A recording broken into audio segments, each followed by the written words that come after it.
আমাকে আজকে আমি দেব বলে মাননীয় পরিষদীয় মন্ত্রীর মাধ্যমে হাউসকে জানিয়েছিলাম। সেই প্রসঙ্গে আসার আগে আপনার অনুমতি নিয়ে গতকাল কলকাতাতে সাংবাদিক বন্ধুদের উপরে যে ধরনের আক্রমণ হয়েছে এই বিষয়ে সভাকে জানানো প্রয়োজন বলে আমার মনে হয়েছে। কারণ আমি নিজেও কাল এসএসকেএম হসপিটালে লেট ইভিনিং 8টার পরে প্রায় 8:30 হবে আমি আক্রান্ত এবং আহত সাংবাদিকদের সঙ্গে ব্যক্তিগতভাবে মিট করেছি। আপনারা জানেন যে ইউনাইটেড ককরোচ মার্চ ব্যানারে একটি আন্দোলনের ঘোষণা করা হয়েছিল। Cockroach party, self declare cockroach পার্টির সদস্য দেবদীপ্য গাঙ্গুলি বিভিন্ন বামপন্থী ও অতি বামপন্থী সংগঠনের পক্ষ থেকে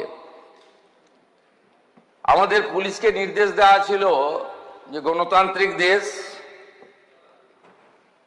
যে কেউ তার গণতান্ত্রিক মত এবং তার অধিকার তারা প্রতিষ্ঠিত করতে পারে, কিন্তু আইন শৃঙ্খলার অবনতি না ঘটিয়ে শান্তিপূর্ণভাবে। পুলিশের পক্ষ থেকে নজরদারি রাখা হয়েছিল, ব্যবস্থাও রাখা হয়েছিল। সরকারের পক্ষ থেকে স্পষ্ট নির্দেশ ছিল কোন রকম বল প্রয়োগ বা পুলিশের দিক থেকে কিছু করা যাবে না যতক্ষণ না পর্যন্ত সমবেত আন্দোলনকারী বা মিছিলকারীরা নিয়ন্ত্রণের বাইরে না চলে যায়। আপনারা সোশ্যাল মিডিয়াতে দেখবেন এই যে সেলফ ডিক্লেয়ার ককরোচ পার্টি তারা বলেছে যে বামফ্রন্টের কিছু ছাত্র সংগঠন, ছাত্র ছিল বলে আমার জানা নেই কারণ ওদের কোনো কলেজ ইউনিভার্সিটিতে অস্তিত্ব নেই,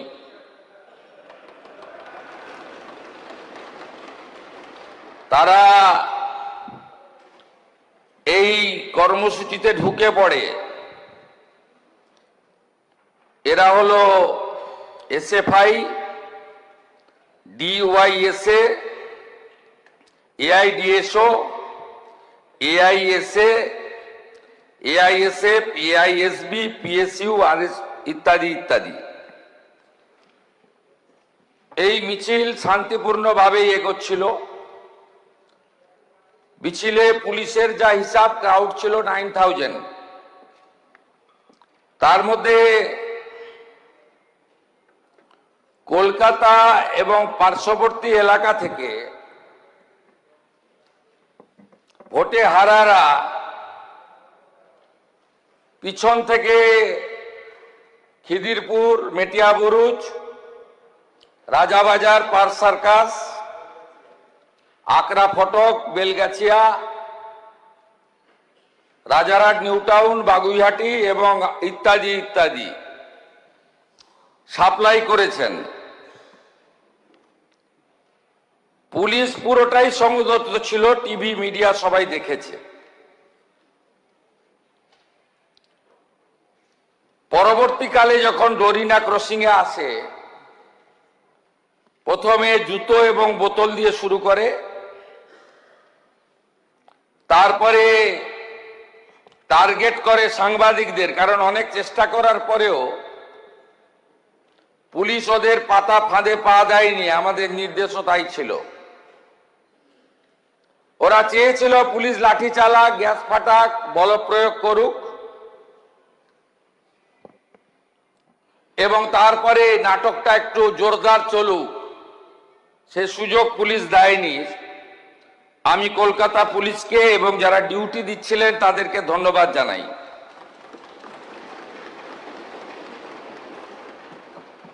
অল্প বিস্তর আহত হয়ে মেডিকেল নেননি, চলে গেছেন এমন সাংবাদিক অনেক বন্ধু থাকতে পারেন।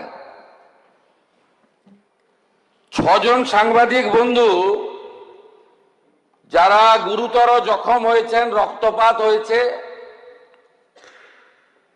তারা সরকারি হসপিটালে চিকিৎসা নিয়েছেন। দীপঙ্কর দাশগুপ্ত, মাখন পাত্র, সুমন মহাপাত্র, রিক পুরকায়স্থ, শিলাদিত্য কর, কৃষ্ণেন্দু মজুমদার। ইতিমধ্যে সাংবাদিক বন্ধুদের কাছ থেকে আমরা লিখিত অভিযোগ পেয়েছি। মোট 6টি মামলা রুজু করা হয়েছে এবং এই মামলাগুলিতে এই বিধানসভা থেকে পাস হওয়া গুন্ডা দমন আইন যুক্ত করা হয়েছে।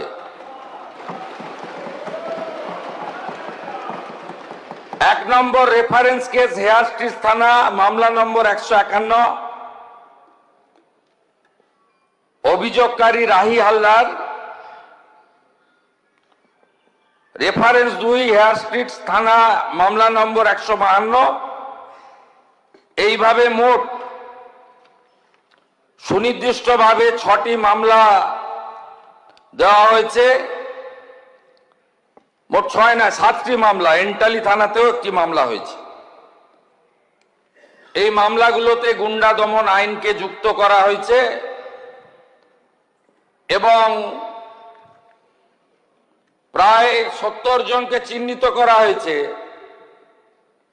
যাদের একজনও ছাত্র নয়, যারা একজনও সেলফ ডিক্লেয়ার ককরোচ পার্টির মেম্বার নয়, যারা একজনও নিট সংক্রান্ত আন্দোলনকারীদের অংশ নয়। 4 জন কুখ্যাত লোকের নাম আমি এখানে বলছি, যাদেরকে আমরা ছাড়বো না। আরো বাকিগুলোর নাম তো আমি এখানে বলে সময় নষ্ট করব না। Afroz of Rajabagan, Nahid of Khidirpur, Tanvir and Nizam of Iqbalpur, Rahul Jamal of Watgunge. এই 5টা গুন্ডার নাম আমি এখানে ঘোষণা করলাম। গুন্ডা দমন আইনে এমন ব্যবস্থা নেব যাতে একদিন নয়, এই গুন্ডাদের 3 পুরুষ মনে রাখে। এই জন্যই গুন্ডা দমন আইন এনেছিলাম, এই জন্যই গুন্ডা দমন আইন রাজ্যপাল মহোদয় পাস করেছে। এর প্রয়োজনীয়তাটা কতটা ছিল বাংলার মানুষ দেখেছে। আমি সমগ্র বিধানসভার পক্ষ থেকে সাংবাদিক বন্ধুদের উপরে শারীরিক আক্রমণের নিন্দা করছি। আমি আশা করব বিধানসভা আমার সঙ্গে একমত হবেন। আমাদের শাসক বেঞ্চের চিফ হুইপ অমলান ভাদুড়ি, তিনি আমাকে একটু আগেই বলছিলেন যে লাঞ্চের ঘোষণা হলে ভারতীয় জনতা পার্টির বিধায়করা বুকে কালো ব্যাজ লাগিয়ে সংবিধান প্রণেতা আম্বেদকরজির মূর্তির নিচে সাংবাদিকদের উপর আক্রমণের নিন্দা করে একটি কর্মসূচি নিয়েছেন এবং সংবিধানের 4র্থ স্তম্ভ মিডিয়ার কর্মীদের প্রতি সলিডারিটি জানানোর জন্য একটি ছোট্ট প্রয়াস নিয়েছেন।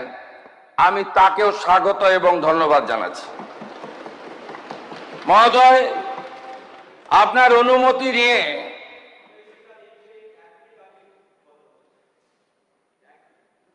আমি বলার পরে আপনাকে বলতে হবে এসএফআই এই আক্রমণের সঙ্গে যুক্ত নন। আপনার নেত্রীরাই তো বলেছে কাঁদানে টিয়ার গ্যাস নিয়ে পুলিশ দাঁড়িয়ে আছে, সবাই একটা করে জলের বোতল নিয়ে আসবেন। আমাদের কাছে তো সোশ্যাল মিডিয়া আছে। আপনারা তো কর্মসূচির আগেই বলেছেন জলের বোতল আনতে। সেই জলের বোতলগুলো হাজারে হাজারে কিভাবে ছুটছিলেন লোক দেখেছে। ডিম ছোড়াটা যদি বাংলার সংস্কৃতি না হয়ে থাকে, সাংবাদিকদের উপরে বোতল আর জুতো ছোড়াটাও বাংলার সংস্কৃতি হতে পারে না।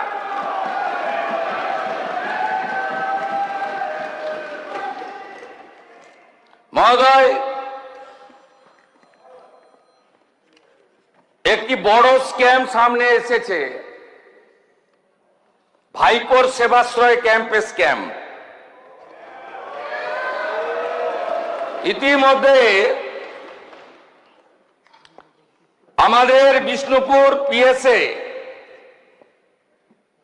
একাধিক কেস আমাদের ফাইল হয়েছে, এফআইআর।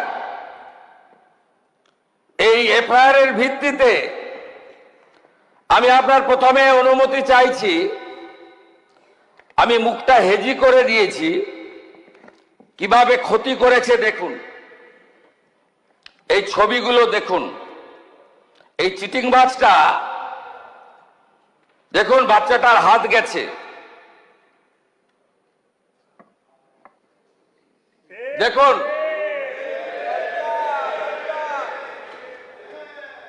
দেখুন আরেকটা বাচ্চাকে কিভাবে বিকলাঙ্গ করেছে দেখুন।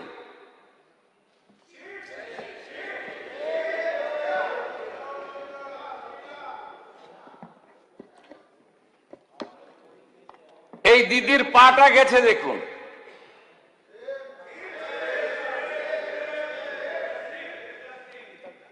এ যেটা করেছে এই চিটিংবাজ ভাইপো,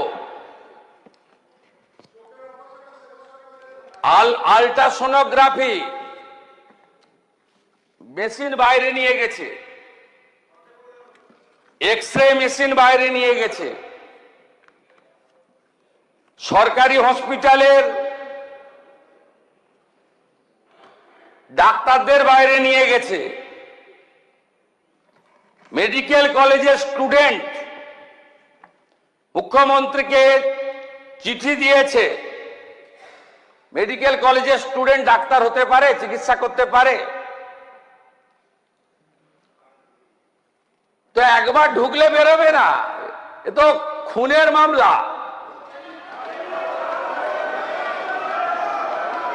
একে কেউ বাঁচাতে পারবে না, এই চিটিংবাজ ভাইপোকে কেউ বাঁচাতে পারবে না। আগে তো সবকে তুলবো, সব আল্ট্রাসোনোগ্রাফি মেশিন সিজ হয়েছে, সব এক্সরে মেশিন সিজ হয়েছে। দিলীপ মন্ডল তার গোডাউন থেকে এই সকল সেবাশ্রয় 25-এ ওষুধ সিজ হয়েছে, যেটা 21 সালের ওষুধ, এক্সপায়ারি ওষুধ দিয়েছে পেশেন্টদেরকে। গতকাল আমি একটি চিঠি পেয়েছি অধ্যক্ষ মহোদয়, মাননীয় মুখ্যমন্ত্রী পশ্চিমবঙ্গ সরকার মহাশয়, বিনীত নিবেদন এই যে আমি ডাক্তার রাজীব বিশ্বাস diamond Harbour medical college radiology বিভাগে আরম্ভ চিকিৎসক হিসেবে নিযুক্ত ছিলাম। একজন জুনিয়র চিকিৎসক হিসেবে অভয়া আন্দোলনের সঙ্গে যুক্ত ছিলাম। অভয়া পরবর্তী সময় স্থানীয় নেতাদের প্রচ্ছন্ন মদতে কলেজের প্রিন্সিপাল স্যার এবং কিছু ছাত্রদের ঝামেলার ফলে আন্দোলনে থাকার জন্য হেনস্থার ভয় দিন কাটতে থাকে। আমতলা অডিটোরিয়ামে সেবাশ্রয় নিয়ে জানতে পারি সেই ক্যাম্পে ডিউটি করতে বলা হয়। একজন জুনিয়র চিকিৎসক হিসেবে নিজের সুরক্ষার কথা ভেবে আমি ডিউটি করি। পরবর্তীতে এসডিওর মাঠে মডেল ক্যাম্প ইউএসজি বিভাগ ডিউটি করার জন্য শামীম আহমেদ আমায় ডেকে পাঠান। হাসপাতালে ডিউটির অবসর সময়ে কিছু কিছু দিনে বাকি আর জুনিয়র চিকিৎসকদের মতো আমি শুধু ডিউটি করি। সেবাশ্রী 2-এর সময় পড়াশোনা নিয়ে ব্যস্ত থাকার কারণে ন্যূনতম অংশগ্রহণ করি। আমি একজন জুনিয়র চিকিৎসক, আমায় ক্ষমা সুন্দর দৃষ্টিতে দেখবেন। আমার ভবিষ্যৎ সুরক্ষার্থে আপনার প্রতি আমার আবেদন। রাজীব বিশ্বাস। একাধিক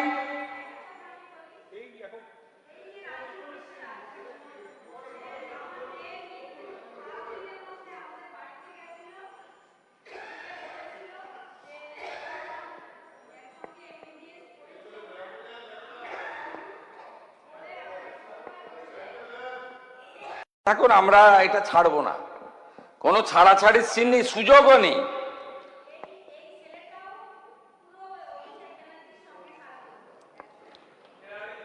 আমাদের অ্যাকশন টেকেনের রিপোর্ট আপনাদের বলে দিই। আমি তো অনেকগুলো বিষয় বলেছি, ছবি দেখিয়েছি। আমরা এফআইআর এর পরে যে এফআইআর এর নামগুলো অ্যাকিউজড হিসেবে পাওয়া গেছে, আমি তদন্তের প্রক্রিয়ার স্বার্থে নামগুলো এখানে বলছি না। আমরা যে অ্যাকশন টেকেন নিয়েছি 7/7/2024, আমরা letter sent to honourable doctor Ajit Kumar Mohanty, secretary department of atomic energy, GOI। 7/7/2026, letter sent to honourable AK Balasubramaniam, chairperson atomic energy regulatory board of India, having the office of the Niyamak Bhavan, Mumbai, Maharashtra. 7/7/2026, letter to principal secretary department of health এবং family welfare. 17/7, letter sent to chief medical officer, South 24 Parganas. 15/7, seize some document and photograph related for those medical camp from the complainant. তারপরে আমরা যেগুলো করেছি, X-ray machine সিজ করেছি, আমরা USD machine সিজ করেছি, আমরা expiry সমস্ত ওষুধ সিজ করেছি। এবং এই খাতে পূর্ব মেদিনীপুর জেলা শাসক এবং দক্ষিণ 24 পরগনা জেলা শাসক ডায়মন্ড হারবার এবং নন্দীগ্রামের সেবাশ্রয় প্রকল্পের মাধ্যমে সরকারি যে অর্থ ব্যয় হয়েছে, সরকারি যে ডাক্তারদের ডিউটিতে লাগানো হয়েছিল, সেগুলো আমরা করেছি। আমি মাননীয় সদস্য দেবাংশু পণ্ডা মহোদয় গতকাল যে অভিযোগ করেছিলেন, তার ভিত্তিতে আমি সবাকে এবং বাংলার জনগণকে আশ্বস্ত করতে চাই যে আমরা এই ব্যাপারে রাজ্য পুলিশের CID, STF, দক্ষিণ 24 পরগনা জেলা পুলিশকে নিয়ে, তার সঙ্গে আমাদের মেডিকেল এক্সপার্টদের নিয়ে আমরা ব্যাপক অভিযান এবং ব্যাপক তদন্তের কাজ করছি। মানুষের জীবন নিয়ে যারা ক্ষতি করেছেন এবং এই ক্যাম্পে যারা ক্ষতিগ্রস্ত হয়েছেন, তাদের প্রত্যেকটি অভিযোগকে FIR হিসেবে ট্রিট করা হয়েছে। এবং আপনারা নিশ্চিন্ত থাকুন, এত বড় জঘন্য অপরাধ এই পশ্চিমবঙ্গে এই মেডিকেল ক্যাম্প নিয়ে ভাইপো করেছে, তার সাকরেতরা করেছে, তাদের একজনকেও ছাড়ার কোনো সিন নেই। সময় কথা বলবে, টাইম উইল স্পিক। আমরা আট ঘাট বেঁধে প্রস্তুতি নিয়ে সমস্ত তথ্য জোগাড় করে এভিডেন্স নিয়ে ভারতীয় ন্যায় সংহিতা অনুযায়ী কাজ করছি। যথাসময়ে বৃক্ষ তুমি কে, ফলে না পরিচয়তে। ভালো থাকবেন।